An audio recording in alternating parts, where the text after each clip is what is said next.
La fuga de los reos secuestradores, hubo una fuga masiva de reos, todos sabemos. Debido a en esa fuga masiva se fugan dos reos de los secuestradores de mi hija. Uno fue recapturado, pero uno aún sigue libre. A raíz de eso, yo también pedí seguridad en lo que este reo fuera recapturado, que hasta... In the dead of night, a mother's anguished cry pierced the silence. Karen Rodriguez, a name now etched in infamy, had been brutally taken from this world.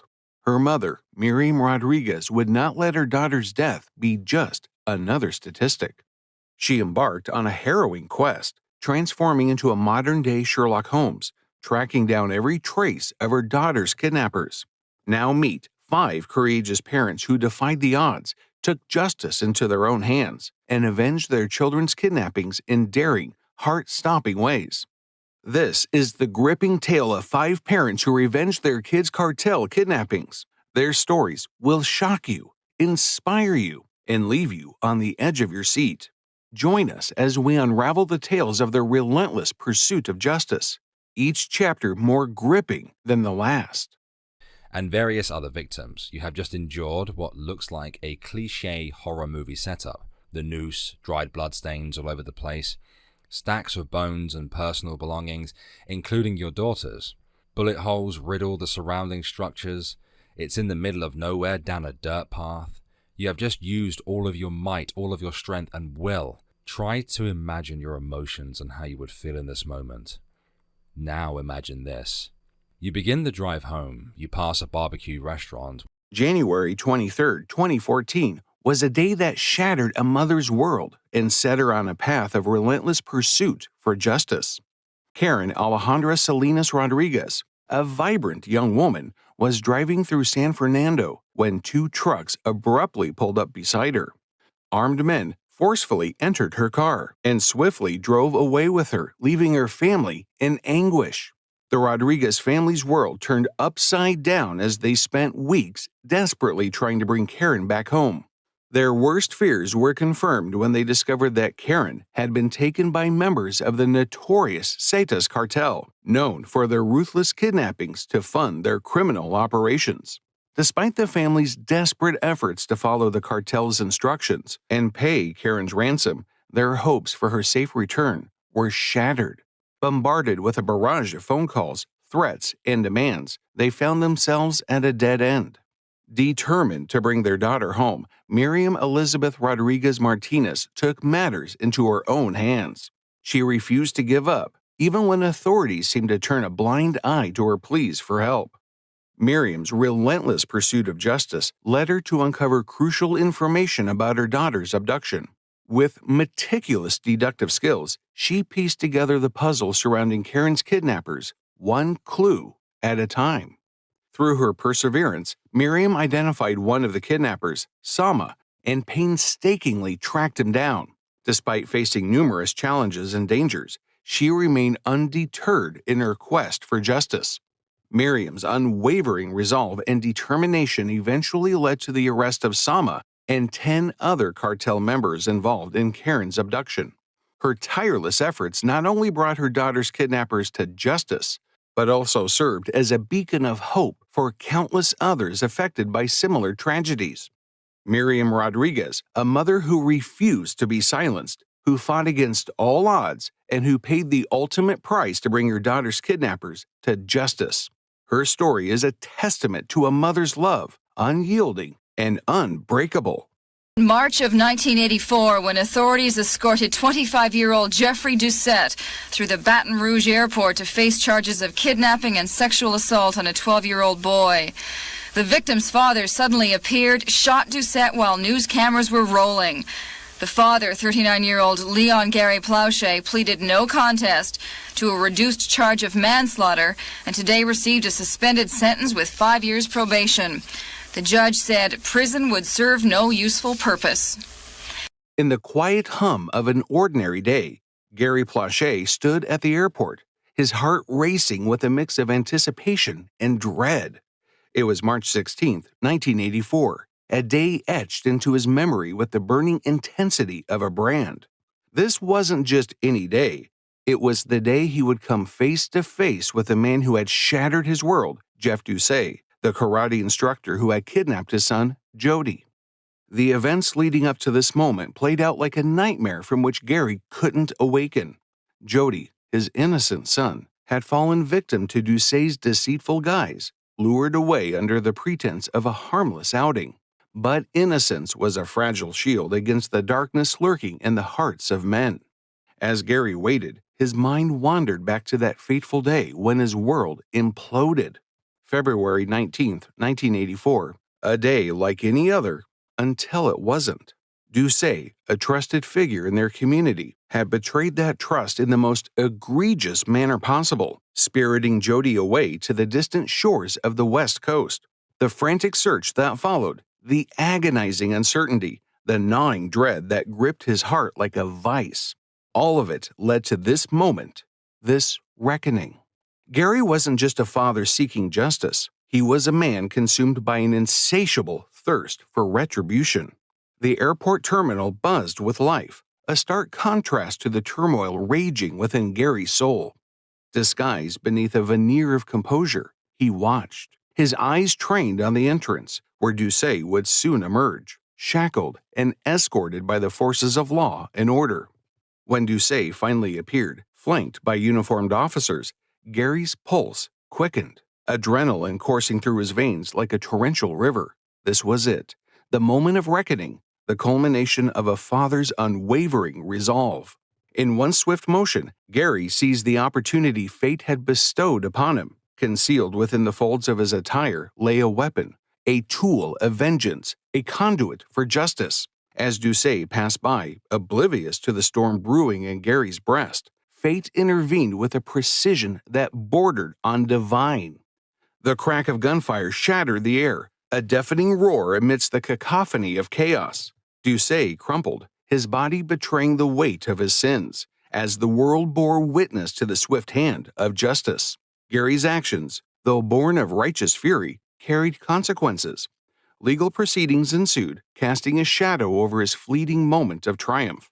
Yet, in the eyes of those who understood the depths of a father's love, Gary Plachet emerged as a hero, a beacon of hope in a world plagued by darkness. And as the echoes of that fateful day reverberated through the annals of history, one truth remained immutable.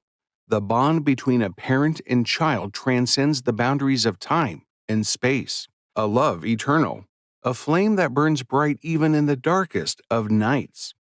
Walsh discussing the facts and also some interesting theories regarding the case. But I'm going to quit carrying on and just get into it. So, as always, sit back, relax, and let's dive in. Adam Walsh was born on November 14, 1974 in Hollywood, Florida to Reve and John Walsh.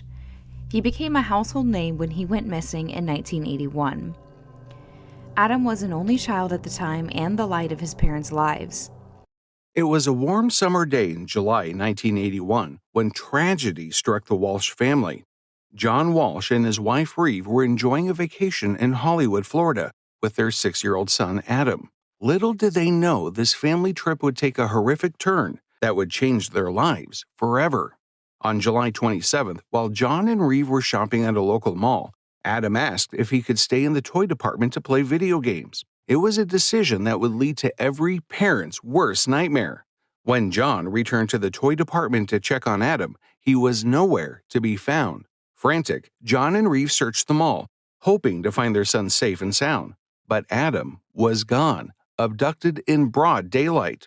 The days turned into weeks, and the weeks turned into months, with no sign of Adam. Despite extensive media coverage and a massive search effort, Adam remained missing. The Walsh family's anguish was palpable, their hearts shattered by the unknown fate of their beloved son. As the search for Adam continued, John Walsh became increasingly frustrated with the lack of progress in the investigation. He was determined to find his son and bring him home, no matter what it took. John's frustration soon turned into a relentless pursuit of justice, not just for Adam, but for all missing children and their families. John Walsh became a vocal advocate for missing children, using his family's tragedy to bring attention to the issue of child abduction. He appeared on television and in the media, sharing Adam's story and urging the public to join the fight to protect children. In 1983, John Walsh and Reeve founded the Adam Walsh Child Resource Center, a nonprofit organization dedicated to raising awareness about child abduction and advocating for missing children and their families. The center provided support and resources to families of missing children and worked to improve laws and policies related to child abduction. Despite his efforts to find Adam, John Walsh never gave up hope. Tragically, Adam's remains were discovered in 1981, but John continued to fight for justice in his son's memory. His advocacy efforts led to the creation of the National Center for Missing and Exploited Children, and he became the host of America's Most Wanted, a television show dedicated to catching criminals and finding missing children. John Walsh's tireless advocacy has helped bring countless missing children home and has brought justice to many families. He has dedicated his life to ensuring that Adam's legacy lives on and that no child is ever forgotten.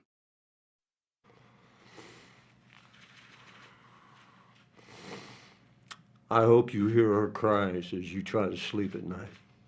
I hope you see the tears run down her face when she asked you to go home. I hope you spend the rest of your life in fear of death. You will never hurt another child again. Judge Howard, speaking for myself, for my community, and the nation, I plead with you to accept the recommendation of the jury for death as presented to you by the jury 10-2, and a vote of 12 for 4 guilty verdicts, and to remember the words of a wise old black man in Terravis, it's just too heavy, Your Honor. It's too heavy for mercy. In February 2005, Mark Lunsford's world was shattered when his 9-year-old daughter, Jessica, went missing from their home in Homosassa, Florida. Jessica had been tucked into bed the night before, but when Mark went to wake her the next morning, she was nowhere to be found. Frantic, Mark searched the neighborhood, calling out Jessica's name, but there was no sign of her. As the hours passed, Mark's fear grew. He knew that every moment was crucial in the search for his daughter. The community rallied around the Lunsford family, joining in the search for Jessica. Volunteers combed the area, putting up flyers, and searching every inch of the neighborhood. But despite their efforts, Jessica remained missing. As the days turned into weeks, Mark refused to give up hope. He appeared on television, pleading for information that could lead to Jessica's safe return. He vowed to do whatever it took to find his daughter and bring her home. Tragically, in March 2005, Jessica's body was discovered buried in a shallow grave near her home. The news sent shockwaves through the community and devastated Mark and his family. Their worst fears had been realized, and Jessica was gone. Determined to seek justice for Jessica and ensure that her death was not in vain, Mark became a vocal advocate for stricter laws regarding sex offenders. He lobbied lawmakers to pass Jessica's Law, which would impose harsher penalties on sex offenders and require them to wear electronic monitoring devices for life. Mark's efforts paid off when Jessica's Law was passed in Florida and later adopted in other states across the country. The law was a testament to Mark's determination to protect children and prevent other families from experiencing the same tragedy. Despite his advocacy work, Mark struggled with the loss of Jessica. He became an outspoken critic of the justice system, believing that it had failed his daughter. He continued to fight for justice for Jessica, determined to keep her memory alive and ensure that her death would not be forgotten. Mark Lunsford's story is a heartbreaking reminder of the dangers that children face and the importance of protecting them. His unwavering determination to seek justice for Jessica has left a lasting impact on the lives of countless children and families. Number 5. Eduardo Gallo. Eduardo Gallo turned himself into a full-time private detective following the kidnapping of his 25-year-old daughter, Paula. The abduction took place in the year 2000. Paula was in her family's weekend home with friends in Tepoztlan, Mexico. Several armed men broke into the house and stole cars, jewelry, and clothing. They terrorized Paula's friends before kidnapping Paula and demanding a ransom for her safe return. Eduardo gathered $18,000 in cash and a few other precious items and attempted an exchange with the kidnappers. Unexpectedly, when Eduardo went to make the exchange, another group of men opened fire on the kidnappers thinking it was an ambush. The kidnappers killed Paula. Eduardo Gallo refused to let his daughter's brutal kidnapping and slaying become just another forgotten case. In July 2000, Paola was chilling with her friends at her parents' weekend home when a group of attackers recklessly stormed in. They jumped over the fence, barged into the house, and terrorized everyone for 2 hours. They didn't just steal jewelry and cash, but also kidnapped Paola and 2 cars. This incident was just one of many kidnappings plaguing Tetlan, Mexico at the time. Like countless other families in Mexico who had fallen victim to kidnappings, Gallo paid a hefty ransom of around $118,500, along with some jewelry to the cartel members who had taken his daughter. However, a week later, Paola's lifeless body was discovered. She'd been mercilessly shot twice, once in the neck and once in the back. At her funeral, Gallo, with tears streaming down his face, poured out his love for his beloved child. He said, "I'll always love you, my adored child. Thank you for your smile and your caress. Thank you for your soul, your happiness, and your love of life. You always lit the path so I could distinguish between justice and vengeance." The pain Gallo felt was beyond words. He knew that his daughter's final moments must have been filled with sheer terror. And even though 3 suspects were quickly caught, the actual person who pulled the trigger and took her life was still on the loose. Driven by an overwhelming desire for justice, Gallo made a decision. He would close down his consulting firm and transform into a relentless detective, determined to find the killer on his own. Over the next year, Gallo tirelessly followed the leads on the street and carefully examined phone records. His research uncovered a shocking fact: a staggering 90% of kidnappings in Mexico go unreported. This happens because those closest to the victims are often paralyzed with fear, terrified of the brutal consequences that may follow. But Gallo wasn't afraid, and he was determined to avenge his daughter's kidnapping and murder at all costs. And his determination did pay off in the end. Paola's father not only identified the main gunman, but also assisted the authorities in tracking him down. Gallo managed to trace the shooter to a payphone. The police then set up a stakeout, which led to the arrest of a 28-year-old man named Francisco Zamora Arano. He eventually confessed to killing Paola. After the case was closed, Morelos State Police Chief Jose Austin Montiel said about Gallo, "This man, with great bravery, set aside all his affairs and carried out the entire investigation." In the face of unimaginable tragedy, these parents turned their pain into purpose, becoming beacons of hope and agents of change. Their stories remind us of the power of love, resilience, and the unwavering determination to seek justice and protect our loved ones. Through their actions, they have left a lasting legacy that will continue to inspire generations to come.